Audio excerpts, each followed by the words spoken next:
Olá, meu nome é Cícero, sou estudante do curso de Pedagogia da Faculdade Sucesso. Eu faço parte do programa de acolhimento.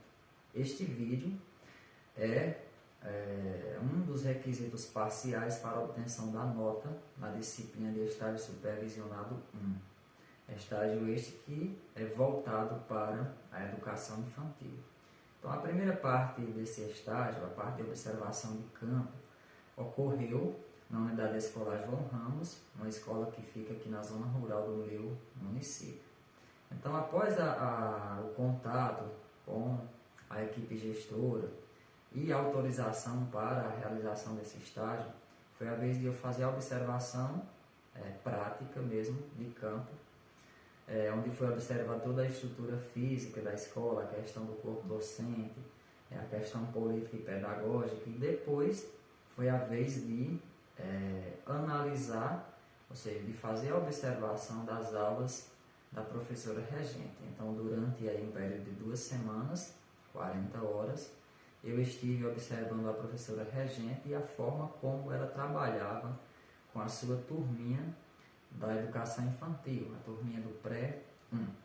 Após toda essa observação e registro de conteúdos, registro de como a professora fazia para estar trabalhando determinados conteúdos com os alunos, foi a vez de elaborar um plano de aula para exercer a minha regência. Mas aí, como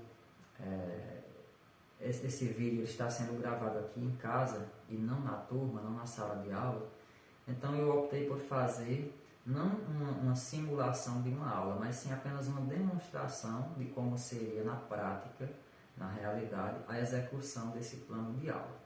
Então, após o período de observação, eu sentei juntamente com a professora regente e juntos nós elaboramos aí um plano de aula voltado para a disciplina de artes, para o componente curricular de artes. Então, esse plano de aula, ele é baseado em uma carga horária de aproximadamente 4 horas. O campo de experiência contemplado aí são traços, sons, cores e formas. E os objetivos de aprendizagem. Então, como objetivos de aprendizagem, nós citamos aí a questão de expressar-se livremente por meio de desenho, pintura, colagem, dobradura, escultura, criação, produções bidimensionais e tridimensionais, desenvolvendo o gosto, o cuidado e o respeito pelo processo de produção e criação. E citamos também aí a questão do conhecer, identificar e reconhecer traços, cores e formas nas obras dos artistas e trabalhos artesanais de diferentes culturas. Então, como metodologia, nós citamos aí a seguinte questão. Foi levado em consideração aí, como metodologia e como execução desse plano, nós dividimos aí ele em 3 momentos.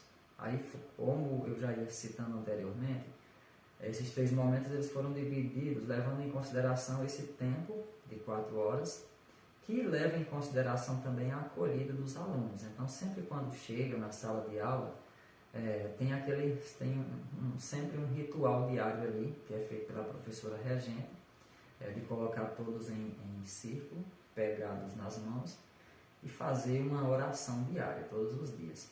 Então, somente a partir dessa acolhida é que inicia, sim, para valer a aula.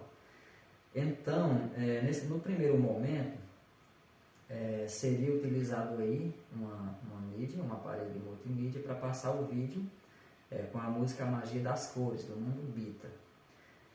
E em seguida, chamar a atenção aí para o coelho, chamar a atenção das crianças para um coelho que aparece no vídeo, fazendo aí um contraponto com a obra Coelho do artista Romero Brito.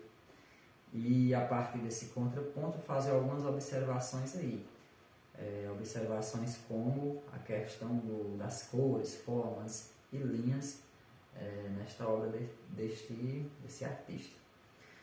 E aí, no segundo momento, seria um momento prático, onde o professor poderia levar o desenho impresso do coelho em uma folha A4 para trabalhar com os alunos a questão da da interpretação da música e também a análise do desenho feito pelo artista Romero Brito, este coelho aqui todo colorido. Então o professor, a partir desse coelho aqui, a partir dessa imagem, o professor ele poderia trabalhar diversas questões com os alunos. A primeira delas seria questionar as crianças se na realidade os coelhos eles são coloridos, se existem coelhos coloridos ou não. Depois ele poderia trabalhar com esses alunos a questão das cores, são diversas cores aqui para serem exploradas com as crianças. Então poderia trabalhar aqui a questão das cores, o professor ele poderia trabalhar aqui também a inicial, a letra C, a inicial da palavra coelho. Ele poderia trabalhar também as linhas, os contornos e as formas geométricas, fazendo aí uma interdisciplinaridade com a disciplina de matemática. Então seriam várias questões aqui a serem trabalhadas e exploradas pelo professor ao longo dessa aula com a turminha, com as crianças aí do pré-1. E no terceiro momento seria também um momento prático, onde o professor ele poderia estar levando também desenhos impressos deste mesmo coelho, só que sem pintar, sem colorir. E aí ele poderia propor a pintura desse desenho, propor que os alunos eles sentassem ali, poderia ser individual ou também em grupinhos, para colorir esse desenho. Então eles iriam pintar utilizando tinta guache, ou se o professor achasse melhor, poderia utilizar apenas o giz de cera colorido, certo? E como avaliação, como elementos avaliativos, nós citamos aqui a questão do avaliar se o aluno ele realmente identificou traços, cores e formas nas obras do artista. Avaliar se o aluno ele explorou diversas técnicas de artes visuais através do desenho e pintura. Então seria, como já citei anteriormente, seria várias formas. O professor ele teria uma infinidade de coisas aqui para observar, para estar trabalhando com os alunos. E ao final fazer essa avaliação, se realmente as crianças compreenderam a questão das cores, a questão das formas, a questão das linhas, dos contornos, se entenderam esse conceito de cores. Então esta é a minha sugestão de aula, uma aula voltada para o componente curricular de artes, contemplando aí o pré-1 ou também o pré-2, poderia servir para o pré-2 também.